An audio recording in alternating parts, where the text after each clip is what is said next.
नमस्कार, आप देख रहे हैं समाचार। आपके साथ मैं हूं पराक्रम सिंह शेखावत। बताएंगे आपको इस वक्त की बड़ी खबरें। समाचार की शुरुआत सुर्खियों के साथ।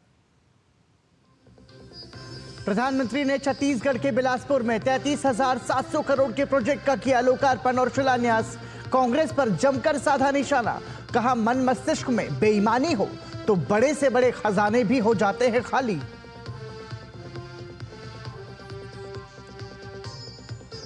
प्रधानमंत्री मोदी ने नागपुर में रखी माधव नेत्रालय प्रीमियम सेंटर की आधारशिला। सोलर डिफेंस संयंत्र का किया दौरा। आरएसएस को बताया भारत की अमर संस्कृति का अक्षयवट। कहा फिर अहम पड़ाव पर है देश, 2047 तक बड़े लक्ष्य हैं हमारे सामने।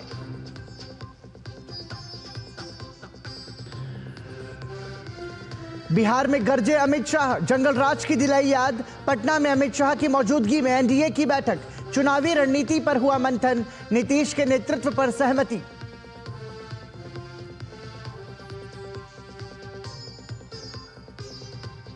प्रधानमंत्री मोदी ने मन की बात कार्यक्रम के जरिए अपने विचार किए साझा। देशवासियों को भारतीय नववर्ष और चैत्र नवरात्रि की दी शुभकामनाएं। जल संरक्षण, खेल और फिटनेस के प्रति देशवासियों को किया जागरूक।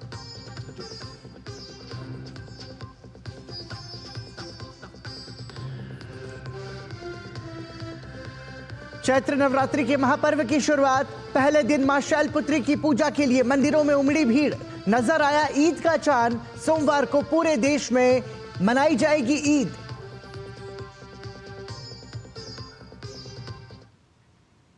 और सुर्खियों के बाद खबरों पर नजर विस्तार से। प्रधानमंत्री ने छत्तीसगढ़ बिलासपुर यात्रा के दौरान कांग्रेस को नक्सलवाद के लिए जिम्मेदार ठहराया। उन्होंने कांग्रेस को बेईमान और भ्रष्ट भी करार दिया। उन्होंने छत्तीसगढ़ की जनता को विश्वास दिलाया कि राज्य में अब विकास का नया दौर चल पड़ा है। गरीबों को पक्की छत, धान किसानों को उनका हक और महिलाओं को सम्मान सुनिश्चित हो रहा है। यही है मोदी की गारंटी के पूरा होने की गारंटी।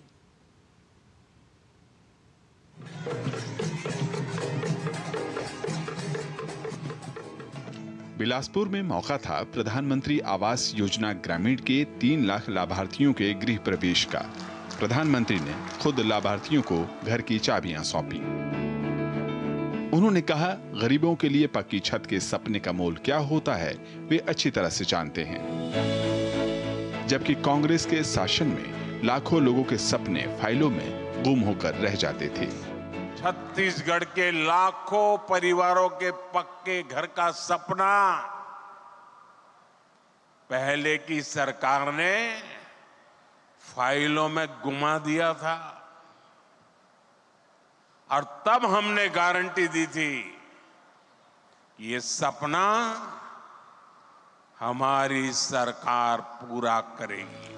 कांग्रेस को भ्रष्ट और बेईमानी की मानसिकता वाली पार्टी करार दिया। उन्होंने कहा कि छत्तीसगढ़ में कुल 33,700 करोड़ रुपए की जिन परियोजनाओं का शिलान्यास और लोकार्पण हुआ है, उससे नागरिकों को सुविधा मिलेगी। उनकी सरकार अब गांव-गांव तक विकास लेकर जा रही है, जबकि कांग्रेस के शासन में आदिवासी इलाकों तक विकास पहुंचता ही नहीं था। साथियों, विकास के लिए बजट के साथ साथ नेक नियत भी जरूरी है। अगर कांग्रेस की तरह मन और मस्तिष्क में बेईमानी भरी हो तो बड़े से बड़े खजाने भी खाली हो जाते हैं। यही स्थिति हमने कांग्रेस के शासन के दौरान देखी है। इस कारण आदिवासी अंचलों तक विकास नहीं पहुंच पाया। वंचितों, पिछड़ों और जरूरतमंदों के विकास के प्रति उन्होंने अपनी सरकार के संकल्प को दोहराया। प्रधानमंत्री ने कहा कि नक्सलवाद की समस्या को कांग्रेस की उदासीनता ने ही बढ़ावा दिया था। कांग्रेस की नीतियों की वजह से छत्तीसगढ़ सहित देश के अनेक राज्यों में नक्सलवाद को बढ़ावा मिला। देश में जहां जहां अभाव रहा, जो क्षेत्र विकास से पीछे रहे, वहां वहां नक्सलवाद फलता फूलता रहा। लेकिन जिस दल ने 60 साल सरकार चलाई, उसने क्या किया? उसने ऐसे जिलों को पिछड़ा घोषित कर अपनी जिम्मेदारी से मुंह मोड़ लिया। उस समय की सरकारों की उदासीनता ये आग में घी डालने जैसा था। विकास का नया दौर नक्सलवाद को खत्म करने और लोगों में नया विश्वास जगाने की दिशा में काम कर रहा है। प्रधानमंत्री ने छत्तीसगढ़ के लिए जिन परियोजनाओं का शिलान्यास और उद्घाटन किया, उनमें रेलवे की 7 परियोजनाएं शामिल रहीं। इसी के साथ छत्तीसगढ़ ऐसा राज्य भी बन गया है जहां रेलवे का 100% विद्युतीकरण पूरा हो गया। अभनपुर से रायपुर के बीच चलने वाली मेमू ट्रेन को प्रधानमंत्री ने हरी झंडी दिखाई।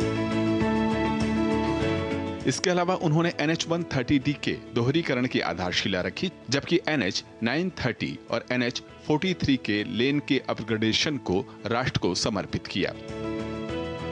विद्युत उत्पादन और ऊर्जा दक्षता के लिए उन्होंने 9,790 करोड़ रुपए से अधिक की लागत वाली NTPC की सीपत सुपर थर्मल पावर परियोजना 3 की आधारशिला रखी, जबकि 15,800 करोड़ रुपए की लागत वाली राज्य विद्युत उत्पादन कंपनी की क्रिटिकल थर्मल पावर परियोजना राष्ट्र को समर्पित की। वहीं BPCL और HPCL के लिए पाइपलाइन परियोजनाओं का भी प्रधानमंत्री ने लोकार्पण और शिलान्यास किया। इसके साथ ही प्रधानमंत्री ने राज्य के लिए 130 PM श्री स्कूल और रायपुर में विद्या समीक्षा केंद्र को समर्पित किया। साथ ही PM school for rising India योजना के तहत 130 स्कूलों को अपग्रेड किए जाने की योजना का भी शुभारंभ किया गया। बिलासपुर से सोमेश पटेल के साथ bureau report, DD news. Bilaspur में प्रधानमंत्री ने बस्तर ओलंपिक की एक बार फिर सराहना की। कार्यक्रम में बस्तर से पहुंचे कई युवा खुशी से झूम उठे।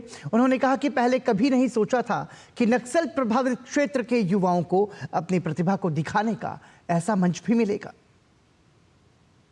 प्रधानमंत्री नरेंद्र मोदी ने बिलासपुर की बिल्हा विधानसभा में एक विशाल सभा को संबोधित किया, जिसे सुनने के लिए बस्तर के बच्चे भी यहाँ पर पहुंचे हुए हैं। जो बच्चे यहाँ पर पहुंचे उनसे भी बातचीत करेंगे। क्या कहेंगे आप? हम सभी बस्तर जिले से आए हैं और हम बहुत ज़्यादा खुश हुए कि हमारे प्रधानमंत्री द्वारा इस स्टेज पर हमारे बस्तर का जिक्र किया गया और पिछड़े वर्ग को एक मौका दिया गया खेल में अपना टैलेंट दिखाने के लिए, और जो भी अपना जज्बा है वो दिखाने के लिए एक बड़ा प्लेटफॉर्म हम लोग को प्रोवाइड किया गया है। मोदी जी ने जो बस्तर के लिए तारीफ करी, हमारे लिए बहुत बड़ी गर्व की बात है। और जो हमें छोटे से क्षेत्र से ये इस बिलासपुर ज़िले पर बुलाया गया है, जिसे हमने कभी देखा नहीं था, मोदी जी को देखकर बहुत प्रसन्न हुए हम ही। जी, हम मोदी जी को हम कभी नहीं देखे थे, तो हम आज पहली बार आए, बहुत अच्छा लग रहा है। जो ओलंपिक खेल है सर कराए, उसके लिए मैं बहुत बधाई देता हूँ सब बस्तर वालों को। बच्चियाँ भी आई हैं, उनसे भी बातचीत करेंगे। खेल के अपने बस्तर को आगे बढ़ाना चाहते हैं, जैसे कि बाकी छत्तीसगढ़ के बहुत लोग जो है बाहर खेल के आते हैं, तो हमारा बस्तर बहुत पीछे रह जाता है। इसलिए हम खेल के बहुत आगे जाना चाहते हैं, बस्तर को भी आगे बढ़ाना चाहते हैं। कितना खुश है? बहुत खुश है मोदी जी, क्योंकि उनका सपोर्ट मिल रहा है और वो पूरी तरह से सपोर्ट दे रहे हैं। नक्सली एरिया है तो अंदर गांव के बच्चे लोग को प्लस उनको हॉस्टल दे रहे हैं, रहने के लिए हर सुविधा दे रहे हैं। बस्तर के घोर नक्सल प्रभावित इलाके से ये युवा आए थे, प्रधानमंत्री को सुनने के लिए आए थे। इनका साफ तौर पे एक बात और कहना है कि बस्तर में विकास हो रहा है और नक्सलियों का खात्मा हो रहा है। Somesh Patel, DD news, Bilaspur, Chhattisgarh. प्रधानमंत्री नरेंद्र मोदी ने राष्ट्रीय स्वयंसेवक संघ के प्रतिपदा कार्यक्रम में हिस्सा लिया। उन्होंने नागपुर स्थित स्मृति मंदिर का दौरा किया और RSS के संस्थापक डॉक्टर हेडगेवार को पुष्पांजलि अर्पित की। यात्रा के दौरान प्रधानमंत्री नरेंद्र मोदी ने दीक्षा भूमि पर डॉक्टर भीमराव अंबेडकर को भी श्रद्धांजलि भेंट की। उन्होंने माधव नेत्रालय प्रीमियम सेंटर की आधारशिला भी रखी। इस दौरान उन्होंने संघ के सेवा संस्कार से प्रेरणा लेते हुए विकसित भारत के संकल्प को पूरा करने, पीढ़ियों के बलिदान को सार्थक करने का दृढ़ निश्चय फिर दोहराया। चैत्र शुक्ल प्रतिपदा का ये दिन बहुत विशेष है। ये हमारे प्रेरणा पुंज परम पूजनीय डॉक्टर साहब की जयंती का भी अवसर है और इसी साल राष्ट्रीय स्वयंसेवक संघ की गौरवशाली यात्रा का 100 वर्ष भी पूरे हो रहे हैं। आज इस अवसर पर मुझे स्मृति मंदिर जाकर पूज्य डॉक्टर साहब और पूज्य गुरुजी को श्रद्धांजलि अर्पित करने का सौभाग्य मिला। भारतीय संस्कृति, राष्ट्रवाद और संगठन शक्ति के मूल्यों को समर्पित आरएसएस के ऊर्जा पुंज पर पीएम मोदी की मौजूदगी ने सभी को अभिभूत किया। उन्होंने कहा कि यह स्थली सभी को राष्ट्र की सेवा में आगे बढ़ने की प्रेरणा देती है। साथ ही उन्होंने आरएसएस को अमर संस्कृति का आधुनिक अक्षय वट भी बताया। आज हम देखते हैं राष्ट्रीय चेतना के संरक्षण और संवर्धन के लिए जो विचार बीज 100 साल पहले बोला गया, वो महान वटवृक्ष के रूप में आज दुनिया के सामने है। सिद्धांत और आदर्श इस वटवृक्ष को ऊंचाई देते हैं। लाखों करोड़ों स्वयंसेवक इसकी टहनी, ये कोई साधारण वटवृक्ष नहीं, राष्ट्रीय स्वयंसेवक संघ भारत की अमर संस्कृति का आधुनिक अक्षय वट है। प्रधानमंत्री नरेंद्र मोदी ने माधव नेत्रालय प्रीमियम सेंटर की आधारशिला भी रखी। 2014 में स्थापित यह संस्थान नागपुर में स्थित एक प्रमुख सुपर स्पेशलिटी नेत्र चिकित्सा केंद्र है। पीएम मोदी ने कहा कि सरकार का लक्ष्य देश में गरीब से गरीब व्यक्ति को भी अच्छे से अच्छा इलाज मुहैया कराना है। उन्होंने 2025 से 2047 तक के कालखंड को देश के लिए अहम पड़ाव बताया। 2025 से 2047 तक ये महत्वपूर्ण कालखंड, इस कालखंड में एक बार फिर बड़े लक्ष्य हमारे सामने। हमें सेवा के अपने संकल्प को हमेशा प्रज्वलित रखना है। हमें अपने परिश्रम को बनाए रखना है। हमें विकसित भारत के स्वप्न को साकार करना है।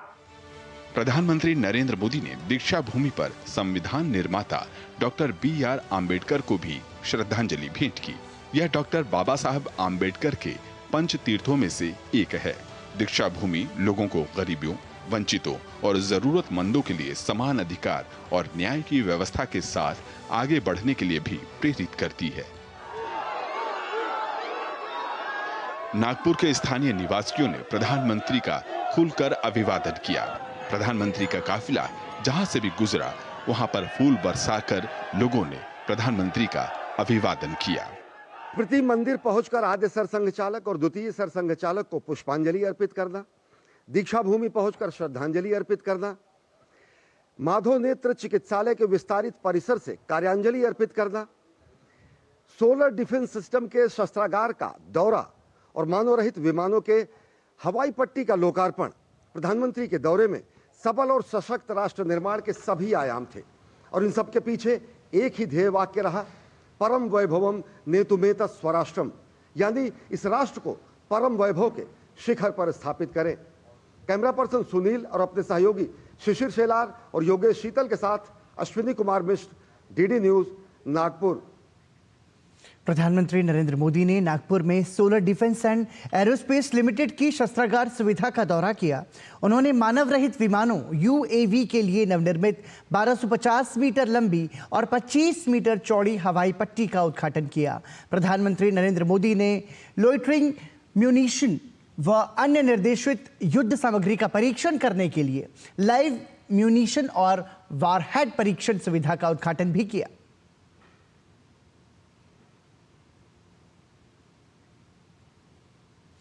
आत्मविश्वास से भरे एनडीए ने बिहार में 243 सदस्यों वाली विधानसभा में 225 सीटें जीतने का लक्ष्य रखा है। बिहार दौरे पर गए केंद्रीय गृह मंत्री ने फिर दोहराया कि राज्य में आगामी चुनाव मुख्यमंत्री नीतीश कुमार की अगुवाई में ही लड़े जाएंगे। अमित शाह के 2 दिनों के बिहार दौरे ने साल के आखिर में होने वाले विधानसभा चुनावों के लिए सियासत तेज कर दी।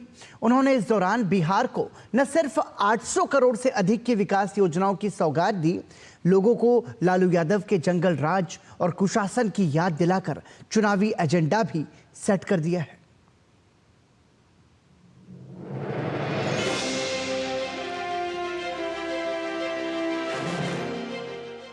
बिहार में इस साल विधानसभा चुनाव होने वाले हैं।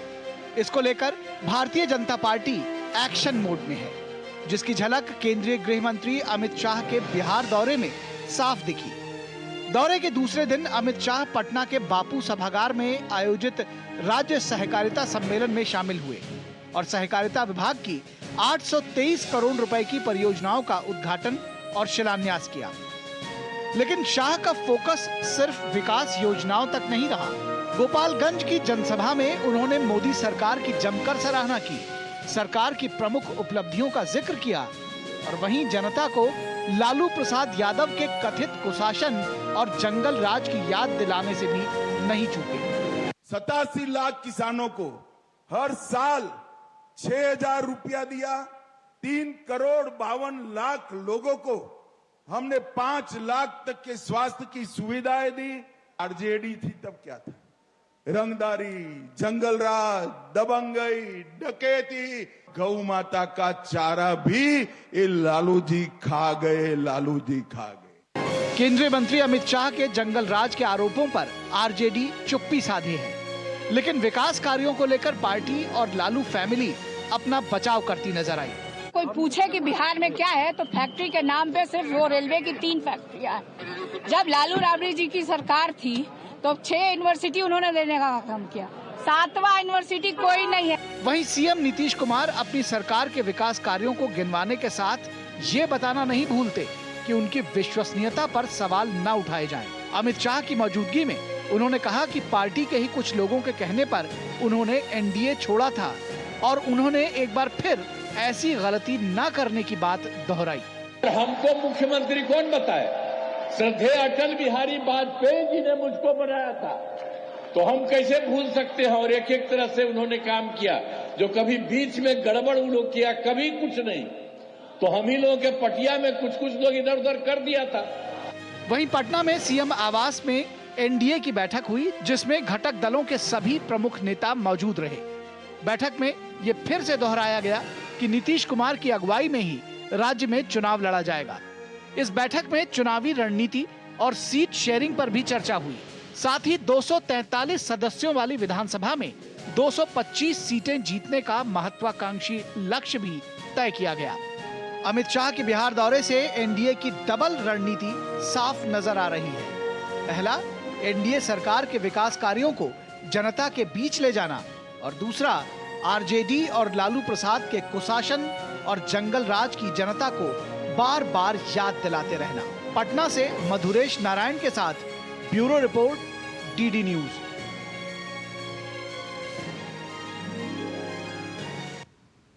क्या रुक रहे हैं एक ब्रेक के लिए? बने रहिए हमारे साथ।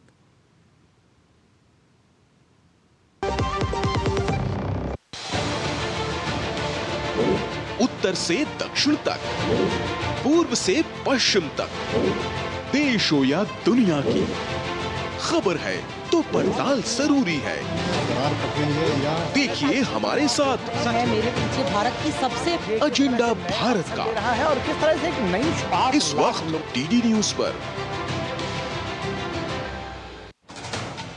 कश्मीर से कन्याकुमारी तक, कच्छ से कामाख्या तक, राज्यों की राजधानियों से प्रदेशों के कोने कोने तक, होगी हर राज्य के हर हिस्से की पूरी खबर।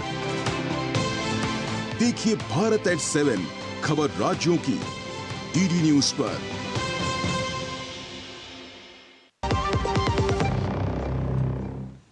ब्रेक के बाद एक बार फिर आपका स्वागत। आप देख रहे हैं समाचार। केंद्रीय गृह मंत्रालय ने सशस्त्र बल विशेष अधिकार अधिनियम यानी आफ्स्पा को मणिपुर के पूरे क्षेत्र में लागू कर दिया है। हालांकि 13 पुलिस थाना क्षेत्रों को इससे बाहर रखा गया है। इसके साथ ही अरुणाचल प्रदेश के तीरप, चांगलांग और लोंगडिंग जिलों तथा राज्य के 3 पुलिस थाना क्षेत्रों में भी आफ्स्पा को अगले 6 महीने के लिए बढ़ा दिया गया है। वहीं नागालैंड में भी आफ्स्पा का विस्तार किया गया है। इसे 8 जिलों और राज्य के अन्य 5 जिलों के 21 पुलिस थाना क्षेत्रों में लागू किया गया है। यह विस्तार 1 अप्रैल से प्रभावी होगा और अगले 6 महीनों के लिए लागू रहेगा।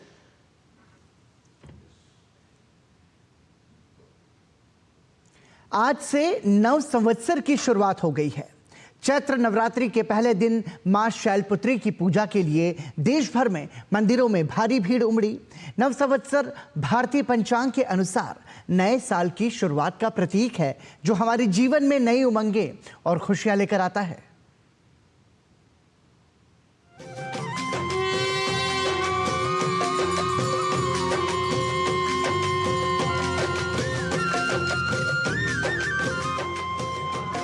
चैत्र नवरात्रि के महापर्व की शुरुआत हो चुकी है। देश भर के मंदिरों में माता के जयकारे गूंजते रहे। माता वैष्णो देवी के दरबार की अलौकिक साज सज्जा ने जहां श्रद्धालुओं को मंत्रमुग्ध कर दिया, तो वहीं दिल्ली के प्रसिद्ध झंडेवालान मंदिर में भक्तों की भारी भीड़ उमड़ी। कुछ ऐसी ही तस्वीर मुंबई के मुंबा देवी मंदिर में दिखी। भक्तगण सुबह से ही माता रानी के दर्शन के लिए कतारों में लगकर आराधना में लीन रहे। वाराणसी के अष्टभुजा माता मंदिर में भी दर्शन के लिए भक्तों की भारी भीड़ पहुंची। चैत्र नवरात्रि हिंदू धर्म में एक विशेष धार्मिक और आध्यात्मिक महत्व रखने वाला पर्व है। इसे हिंदू नववर्ष की शुरुआत के रूप में भी मनाया जाता है। इस दौरान मां दुर्गा के 9 स्वरूपों की पूजा की जाती है, जो शक्ति, साहस, ज्ञान और भक्ति का प्रतीक माने जाते हैं। शेरा वाली दा बोल सचे दरबार की जय। आराध्या दर्शन हो गए आराधना को? हो गया। क्या मांगा माता रानी से? दादू को ठीक कर दो। माँ के दर्शन बहुत अच्छे हुए, बहुत। और इस बार एक बहुत अच्छा मंदिर के अंदर एक चीज देखने को मिली है कि महिला सेवादारों को ना बाहर दिया गया अंदर का। पहले दिन मां शैलपुत्री की पूजा होती है। पर्वतराज हिमालय के यहाँ जन्म लेने के कारण माता पार्वती को शैलपुत्री कहा गया। माता के इस स्वरूप की पूजा करने से मनोवांछित फल की प्राप्ति होती है। माँ भगवती का प्रथम स्वरूप शैलपुत्री की पूजा की जाती है और यह पर्वतराज हिमालय की पुत्री होने के कारण ही इनका नाम शैलपुत्री पड़ा हुआ है। और जो भी भक्त आज इनकी पूजा और अर्चना विधि विधान से करता है, उनकी माँ भगवती मनोकामना पूरी करती है। मान्यता है कि नवरात्रि के 9 दिन व्रत रखकर माता की पूजा करने से सभी मनोकामनाएं पूरी होती हैं और परिवार में सुख, शांति और समृद्धि बनी रहती है। चैत्र नवरात्रि आत्मशुद्धि, तपस्या और संयम का भी पर्व माना जाता है। डॉक्टर शिव शर्मा के साथ bureau report, TT news. Ramzan के पाक महीने के आखिरी दिन चांद का दीदार हो गया है। लखनऊ, पटना समेत कई शहरों में ईद का चांद दिखाई देने के साथ ही साफ हो गया है कि देश भर में ईद उल फितर कल मनाई जाएगी। लखनऊ ईदगाह इमाम मौलाना खालिद रशीद फिरंगी महली ने कहा कि आज यानी 30 मार्च को चांद दिख गया है और ईद उल फितर 31 मार्च को मनाई जाएगी।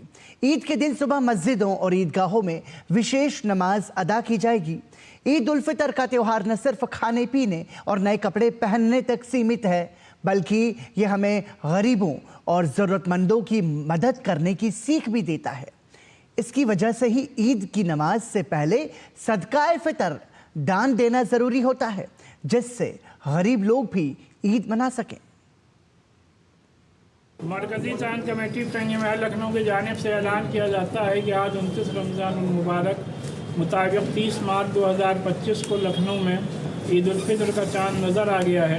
लिहाजा कल यानी कि 31 मार्च 2025 को पूरे मुल्क में इंशाअल्लाह ईद उल फितर मनाई जाएगी और हमारे यहाँ ईदगाह लखनऊ में ईद उल फितर की नमाज सुबह 10 बजे होगी। इस मौके में मैं तमाम अहले वतन को ईद की दिली मुबारकबाद पेश करता हूँ। दिल्ली में भारतीय जनता पार्टी द्वारा ईद के मौके पर चलाए जा रहे सौगात-ए-मोदी के तहत आज नवीन शादरा में भी इस कार्यक्रम का आयोजन किया गया।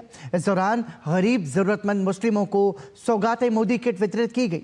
इस मौके पर दिल्ली विधानसभा के डिप्टी स्पीकर और करावल नगर से विधायक मोहन सिंह बिष्ट मुख्य रूप से उपस्थित रहे।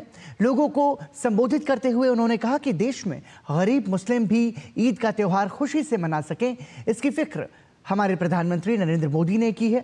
उन्होंने कहा कि इस क्षेत्र में अनेकों विकास कार्य किए हैं, जो भविष्य में भी निरंतर जारी रहेंगे। आपको बता दें कि सौगात-ए-मोदी कार्यक्रम का शुभारंभ राष्ट्रीय अल्पसंख्यक मोर्चा के अध्यक्ष जमाल सिद्दीकी द्वारा पिछले सप्ताह दिल्ली की हजरत निजामुद्दीन औलिया स्थित गालिब एकेडमी से किया गया था, जिसके बाद देश के विभिन्न राज्यों में भी इस प्रकार के आयोजन किए जा रहे हैं।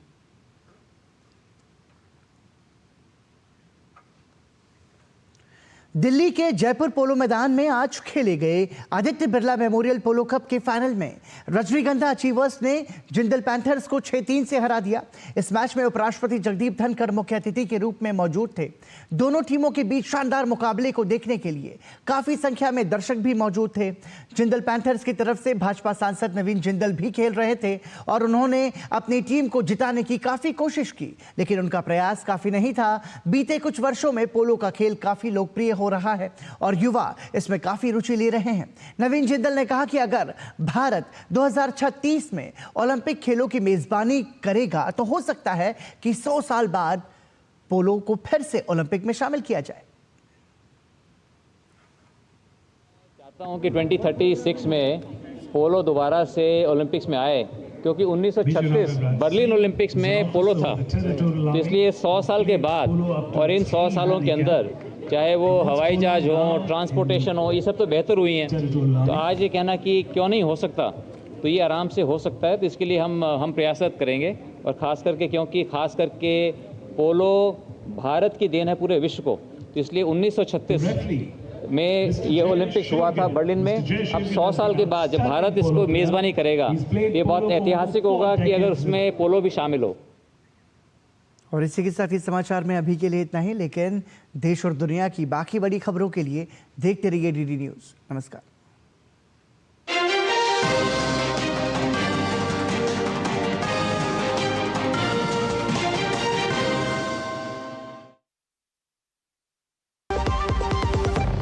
जीरा से प्यास बुझाएं, डाइजेशन के लिए मस्त, शरीर में नमक पानी का बैलेंस बनाए।